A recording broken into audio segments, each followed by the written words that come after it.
അങ്ങനെ Pluto എന്നുകൊണ്ടുള്ള cinema കണ്ടിരിക്കുകയാണ്. And cinema എങ്ങനെയുണ്ട് എന്ന് ചോദിച്ചാൽ വളരെ ഓണസ്റ്റ് ആയിട്ട് പറയാലോ, എനിക്കിതൊരു വ്യത്യസ്തമായ അറ്റംപ്റ്റ് ആയി തോന്നി.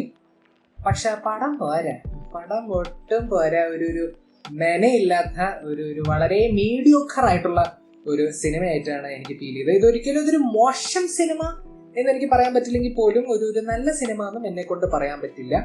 അങ്ങനത്തെ ഒരു പക്ക മീഡിയോക്കർ പ്രൊഡക്റ്റ് ആയിട്ടാണ് എനിക്ക് ഫീൽ ചെയ്തത്. ടെക്നിക്കലി മികച്ചു നിൽക്കുന്ന സിനിമയാണ് കേട്ടോ. എഡിറ്റിംഗ് ഒക്കെ ഭയങ്കര ജിൽ എഡിറ്റിംഗ് ആണ്, ഭയങ്കര കെയോട്ടിക് എഡിറ്റിംഗ് ആണ്, കളർ ഗ്രേഡിംഗ് കിടലനാണ്, അങ്ങനെ കിടലൻ ഷോർട്സ് ഉണ്ട്, പരിപാടികളൊക്കെ ഉണ്ട്. അതുപോലെ തന്നെ മ്യൂസിക്കും നൈസായിരുന്നു, പടത്തിന് പറ്റിയ ടോണിന് ചേരുന്ന ലെവൽ മ്യൂസിക് ഒക്കെ തന്നെയായിരുന്നു. പിന്നെ ചില കോൺസെപ്റ്റ്സ്, ചില സീനുകൾ, ചില ഹ്യൂമർ പരിപാടികളൊക്കെ നൈസായിരുന്നു, ഇൻട്രസ്റ്റിംഗ് ആയിരുന്നു ചില ഹ്യൂമർ പരിപാടികൾ കേട്ടോ. ബട്ട് പടം മൊത്തത്തിൽ അവിടെ വെച്ച് എൻ്റെ പോസിറ്റീവ്സ് തീരുകയാണ്. ഇനി അങ്ങോട്ടേക്ക് എനിക്ക് പടത്തിൽ പ്രത്യേകിച്ച് ഒന്നും വർക്കായില്ല. പെർഫോമൻസസ് ഒക്കെ സത്യസന്ധം പറയാം എനിക്ക് ഭയങ്കര ആർട്ടിഫിഷ്യൽ ആയി തോന്നി. എസ്പെഷ്യലി നമ്മുടെ നീരജ് മാധവന്റെ ഒക്കെ പെർഫോമൻസ് എനിക്ക് നല്ല ആർട്ടിഫിഷ്യൽ ആയി തോന്നി. അത് അവരുടെ കുറ്റമാണോ എന്ന് ചോദിച്ചാൽ അല്ല, ബിക്കോസ് ഇവരൊക്കെ നല്ല അഭിനേതാക്കളാണെന്ന് നമുക്കറിയാം. അപ്പോൾ അത് ഡയറക്ഷന്റെ തന്നെ പ്രശ്നമാണെന്ന് തന്നെയാണ് എൻ്റെ വിശ്വാസം. But still it's watchable. At least second half എനിക്ക് വാച്ചബിൾ ആയി തോന്നി. ഫസ്റ്റ് ഹാഫിന്റെ കാര്യത്തിലേക്ക് വരുമ്പോൾ തുടങ്ങിയപ്പോൾ പടം കുറച്ച് രസകരമായി തുടങ്ങിയ രീതിയിലാണ് എനിക്ക് ഫീൽ ചെയ്തത്. അഥവാ ഒരു പക്ക കെയോട്ടിക് എനർജറ്റിക് ഫാസ്റ്റ് പേസ്ഡ് പരിപാടി, നൈസ് ജിൽ. പക്ഷെ പിന്നെ പടം പോകുന്നോറും മനസ്സിലായ ഒരു കാര്യം പറഞ്ഞാൽ പടത്തിൽ ഒരു കുഴപ്പവും ഇല്ല. അഥവാ ബേസിക്കലി അവർ എന്താ ചെയ്തത് പറഞ്ഞാൽ, കേരളത്തിൽ ഒരു ഏലിയൻ ക്രാഷ് ലാൻഡ് ചെയ്ത് എന്താ നടക്കുക, ആ ഒരു ത്രെഡ് എടുത്തു അവർ നേരെ സിനിമ ഉണ്ടാക്കി. അഥവാ ഒരു സ്ക്രിപ്റ്റ് ഉണ്ടാക്കാൻ വേണ്ടി ശ്രമിച്ചത് പോലും ഏറ്റവും എനിക്ക് ഫീൽ ചെയ്തില്ല. അവരുടെ ത്രെഡിൽ വെച്ചിട്ട് ഉണ്ടാക്കിയ ഒരു സിനിമ പോലും, ബിക്കോസ് പടത്തിൽ ഒന്നും നടക്കണില്ല കുറെ നേരം.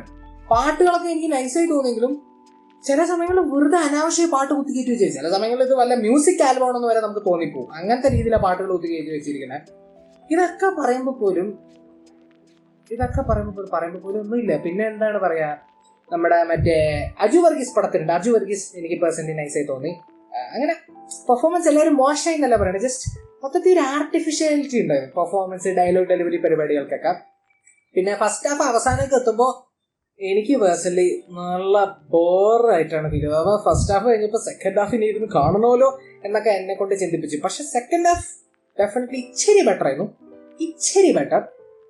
സെക്കൻഡ് ഹാഫ് വാച്ചബിൾ ആയിരുന്നു. അഥവാ ഒരു ഇമോഷണൽ കണക്ഷനോ ഒരു എൻഗേജിങ് എലമെന്റോ ഒരു ഹുക്കിംഗ് എലമെന്റോ പടത്തില്ല. ജസ്റ്റ് വെറുതെ കണ്ടുകൊണ്ടിരിക്കുക. അതോ വെറുതെ ഒരു പടം നമ്മൾ പറയില്ല, അതാണ് ഈ പടം. Only style, no substance. കുറെ സ്റ്റൈലും പരിപാടികളൊക്കെ ഉണ്ട്, പക്ഷെ ഒരു സബ്സ്റ്റൻസ് ഇല്ലാത്ത ഒരു പടമായിട്ടാണ് എനിക്ക് പ്ലൂട്ടോ ഫീൽ ചെയ്തത്. പിന്നെ പടത്തിൽ വേറെ കുറച്ച് ചെറിയ കാര്യങ്ങൾ പറയുന്നത്, നീരജ് മാധവന്റെ ഡാൻസ് ഉണ്ട്, അത് നൈസായിരുന്നു. അതുപോലെ തന്നെ ഒരു വൺ ഷോട്ട് പരിപാടി ഉണ്ട്, അതും നൈസായിരുന്നു. അങ്ങനെ കുറച്ച് ചെറിയ പരിപാടികൾ അവിടെ ഉണ്ടായിട്ട് കാര്യമില്ല. പടം മൊത്തത്തിൽ വളരെ മീഡിയോക്കർ ആണ്.